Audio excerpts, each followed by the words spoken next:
Sports or speed na ho tayo. Tingnan naman ho natin. Doon na ho natin ang throttle. Tingnan natin ulit. Tatlo po kami niyan, ho. Tatlo. Ubusin ko lang po rito 20 pesos. Sa isang battering masira, papalitan nyo na ho lahat yan. Hindi ho pwedeng isa-isa lang. Kaya doon napakahalaga po na equalizer.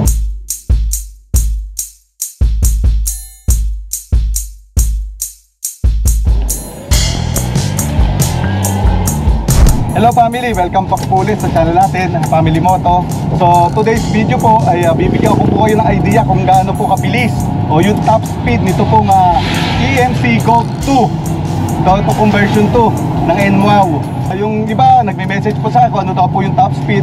Yung mga nakabili nito, alam na nila exactly po yung top speed nito. Bibigyan lang po natin ng guide yung pong mga gustong bumili o hindi pa nakakabili, para mabigyan sila ng guide gaano pa katulin ba talaga itong Gold 2 ng NWOW EMC. Ito po hindi po ito full charge.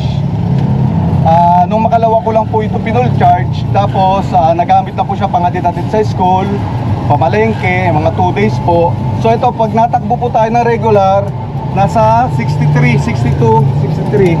So hindi po siya full charge. Pag tumigil po siya, mga 64, 63, pag nakatigil po siya. So hindi po siya full charge, pero tingnan natin kung ano yung top speed niya pa rin, kung makukuha niya pa rin. So, ang top speed po natin nakukuhanin yun muna sa normal drive. Naka normal drive pa lang po tayo. So mamaya ilalagay po natin sa speed or sports. Diyan po ilalagay natin. So yan po yung daan. So mamaya doon po tayo sa medyo maluwag-luwag para makuha po natin yung top speed. Kasi kung tutuusin po, ito ay medyo may katulinan na nga po. Kung tutuusin nga po, pwede ho itong makisabay sa city driving. Medyo mabilis na po talaga kasi 1,200 watts na po ito. Tapos 60 volts na po. So medyo may kabilisan for 45 AH. Baba na rin po yung range. Siyempre sa mga lang tayo, secondary road. So wag po tayo doon sa main road.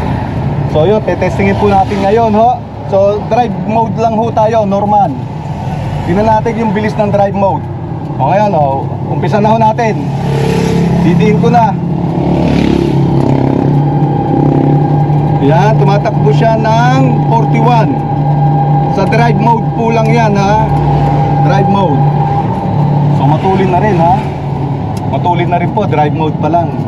So pupunta naman natin sa sports or speed.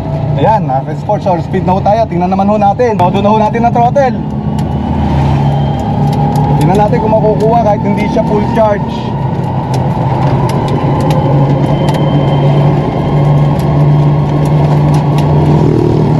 Nag-57 pa. Nag-57 pa siya. So medyo matulin. Makakasabay po siya talaga sa city driving. So hindi na po maiinip yung mga sasakyan sa likod nyo. Pero dapat po nasa tabi pa lang po tayo. Pero yung pong bilis na ito, sa litang sasakyan na to, medyo hasap na rin po kayo. Kasi maliit nga po yung sasakyan. Parang feeling nyo, ang tulin-tulin talaga.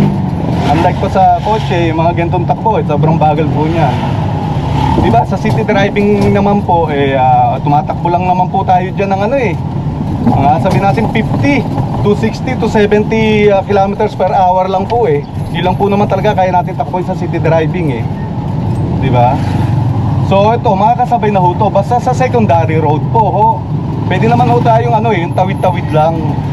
Pero highway tatawid lang po kayo. Legit po na matulin po ito. Upgrade po nila.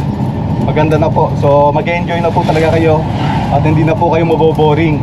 Dahil medyo may katulinan na po talaga. Kagandahan pa ho dito, yung convenient na naibibigay sa inyo at saka yung minus na sa gastos. Diba? Kasi ako, ito almost 2 weeks na po sa amin to. At so far naman, so good. Happy po, happy ang asawa ko, ang mga anak ko sa paggamit po namin ito. Saka very responsive naman po lahat. Lalo na po yung brake niya, yung throttle niya. So very responsive po. Sunduin po namin sa school yung anak ko at palabas na rin po. Pauwi na rin. So ito na lang po ang gamit ko instead na yung kotse namin. Kasi yung kotse namin medyo may kalakasan po sa gasolina yon. Palengke, school. Sa loob po ng isang linggo, umuubos po ako ng mga 1.5 na na gasolina. So dito, yung pong inuubos ko na 1,500 na gasolina, uubusin ko lang po rito 20 pesos. Plus, medyo nag-enjoy po talaga. Dahil nga kami nakaka-save ng pera, di ba? Diba? Kaya importante po sa family ngayon ay yung nakaka-save tayo ng pera at the same time nag-i-enjoy po tayo sa ginagawa natin. Sayang di mo na makita yung yung pag-alis mo nag-57 pa siya eh. Hindi pa ho sa weight load ho. Yan katulad namin ni Rinsay, nakuha namin yung top speed, 2 lang po kami. So siguro kung 4, malalaman natin sa mga susunod kung sa ibang vlog natin kung makukuha pa rin ho yun. Siguro mamaya kasakay natin si Rishan, titingnan natin kung makukuha natin yung at least 55 kilometers per hour. Kung bilis, di malalaman kung okay pa rin. Pag nakalagay po lagi sa sport, syempre asahan nyo na po na mas mabilis po malolobat. Kasi syempre full power po yun eh. Isang tapak nyo lang po talaga laging malakas eh. Unlike po doon sa normal drive lang po, parang kung ba sa sasakyan eh economy. Diba? Standard lang. Kaya medyo menos sa gasolina. Pero kung wala naman kayo sa secondary road na maluwag daan, para hindi po mainip yung nasa likod nyo, pwede po kayong mag-sports. No, wag po tayo magpasaway sa karsada, lagi po tayong nasa tabi. Dapat to maging responsible po tayo. Siyempre po, para hindi rin po tayo nakakabala ng ibang motorista. Diba? Para everybody happy. Diba? Ganun lang ho naman eh, diba? Tsaka sa karsada po, bigayan lang ho naman, diba? Kung marunong ho tayo magbigay sa karsada, pagbibigyan din po tayo ng mga motorista. So ganun lang ho naman, lagi nasa tabi, lagi nagbibigay, so maiwasan po natin ng aksidente. Laging chinecheck ang unit kung may nasisira, so maaga pa lang chinecheck nyo na kagad yung unit kung nagsisimula pa lang, kunyari merong mga lagik-lagitik dyan, meron kayong nararamdamang iba, paayos nyo na po, punta na po kagad kayo sa malapit na NMO po para maiayos po ng mga mekaniko po nila.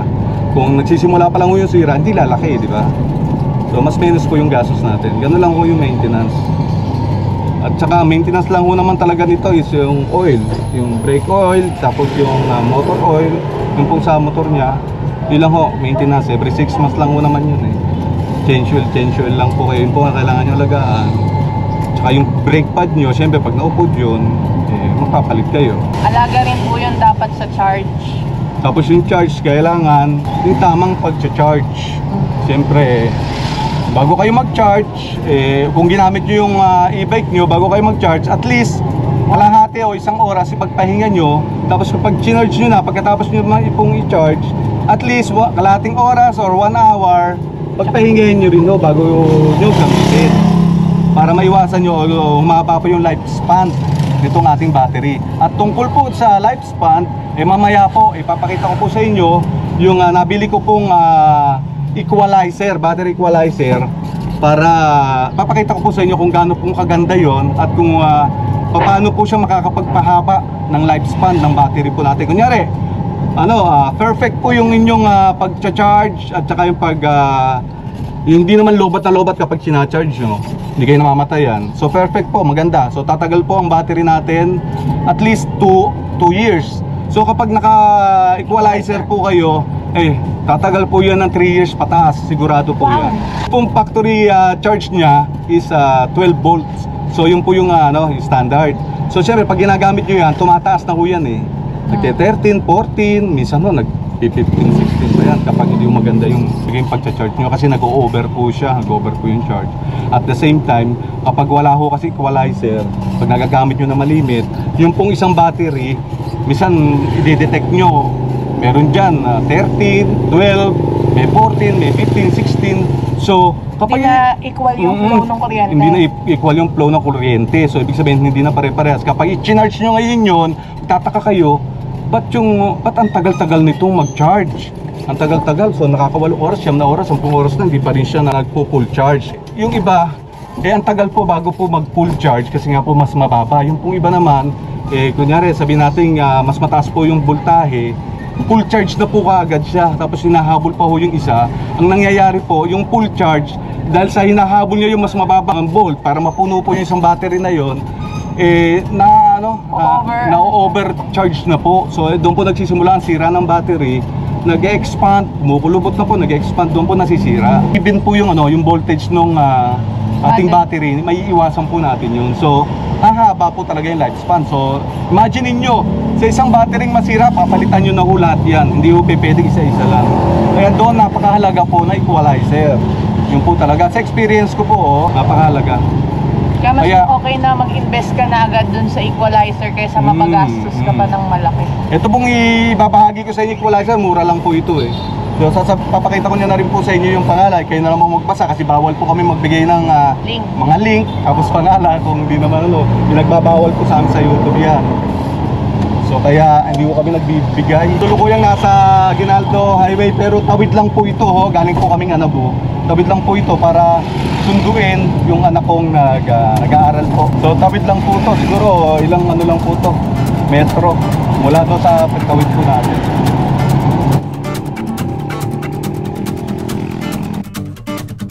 So yan. Po tayo.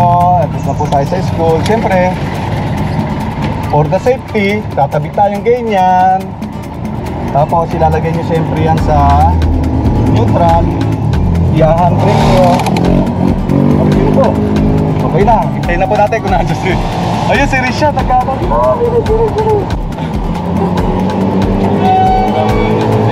Pogi mo naman! Ano? Pogi! Hello? Pogi!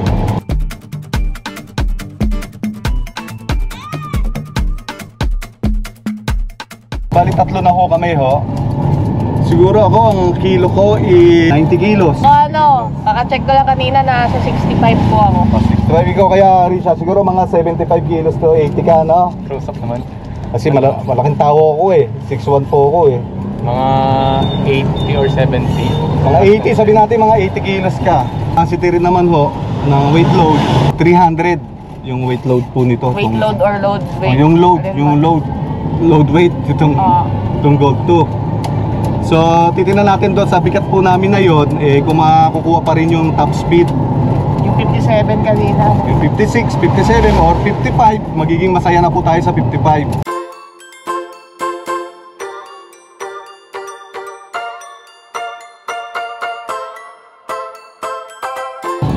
Ito ka family, papakita ko rin po sa inyo yung mas mataas na daan po rito na simpleng-simple lang po yung apa ko na napakababaw dito sa throttle, kayang-kaya niya po yan. Ayan o, sobrang taas ho niyan, sobrang tarik po talaga pero kayang-kaya niya, simpleng-simple lang ho. Saka na-testing na rin ho namin to sa medyo malayo na talagang pataas ho, malayo po yung range, talagang kayang-kaya po, malakas po talaga yung motor niya. Tingnan natin kung makukuha at least 40, kung makukuha po natin doon sa regular drive. Yung top speed na regular drive kapag tatlo pong sakay. Pakita mo rin say. Yan, mahataw na po ako. Yan, nakukuha pa rin po 40, 41. Nakukuha pa rin po. So yan po ang bilis ng 41 kilometers per hour. Tatlo po kami regular drive. Yung settings po natin. So ilalagay naman po natin sa sports or speed. Ayan. Yung tipong natulid. Unti-unti na natulid. Tatlo po kami niyan, no? Tatlo. 54 na. 55. Nakuha. Yung pataas na ho ito. Pataas na. Galing! So, ang galing po talaga. Malakas po yung motor niya. Malakas po talaga humatak. So, tatlo na po kami niyan, ho. Tatlo, tapos may dala pa po yung kapatid ko ng mga bago. Oh, mga gamit, marami pa ho. Hindi na po maiinip yung mga nasa likod nyo pag ganun po takbo. So, pasado ang NWOW version 2 na EMC. Go! So mamaya po pag uwi sa bahay, ipapakita ko naman po sa inyo yung equalizer. Makikita nyo kung equal po yung ating battery. Kita-kita po tayo sa bahay pagdating po.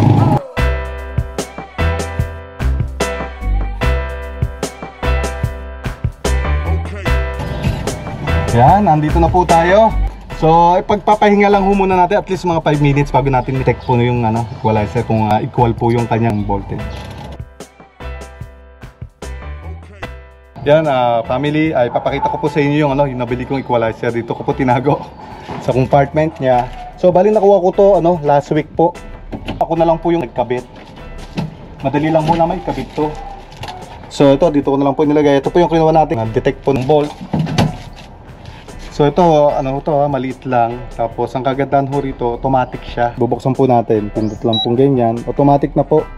So hindi nyo na po kailangan yung mga pinipihit-pihit pa kung saan nyo lalagay sa volt, sa sa ampere. So ito mag-automatic na po pag dinetect. Tapos meron din po siyang yung ilaw kung gusto nyo may ilaw. So ito, tingnan natin. So balik kararating lang ho natin, ilumipat po tayo ng pwesto dahil masyadong mainit. Ito po yung pandetect natin, po yung positive, ito po yung negative. So ito po yung sa battery naman po, ito po yung negative, ito po yung positive. So ididikit lang po natin yan. So ito naman po, madaling lang ho naman to. Ito po yung equalizer natin. So sobrang lamig po kung tutusin, hindi po siya umiinit. So good na good po siya. So mayroon po siyang 1, 2, 3, 4, 5. So 60 volts po siya. Tapos may dalawa po siyang wiring, isa pong positive, isang negative. So kung yung pong kulay, itong positive po, ay ilalagay nyo sa positive, syempre. Tapos yung color red, yun yung positive. Yun sa color red, yung color red, positive, sa positive. Yung itong pong itim, sa negative, negative. Unang wire po na to, itong dalawang to, doon din po sa unang battery. Yung pangalawang wire, sa pangalawang battery. Yung pangatlong wire, sa pangatlong battery. Yung pang-apat na wire, sa pang-apat na battery. Yung pang-lima, sa pang-lima pong battery. So yun lang po, negative, positive, ang kabit. Madali lang. So magdi-detect na po tayo. So tingnan natin yung voltahe niya. Kung equal.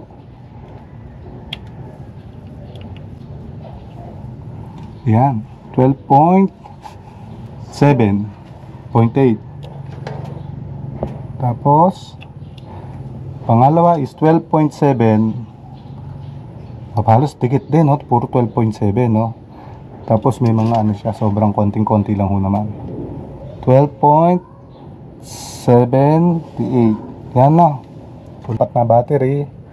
12.79. So konting-konti na lang, no? Konting-konti.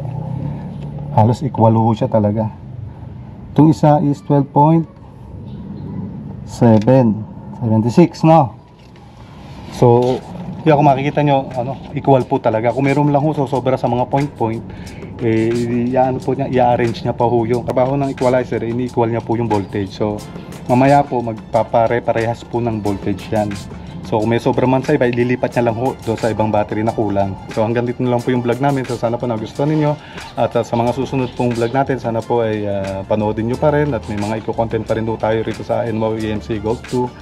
At hanggang sa muli po mga ka-family. Paalam po.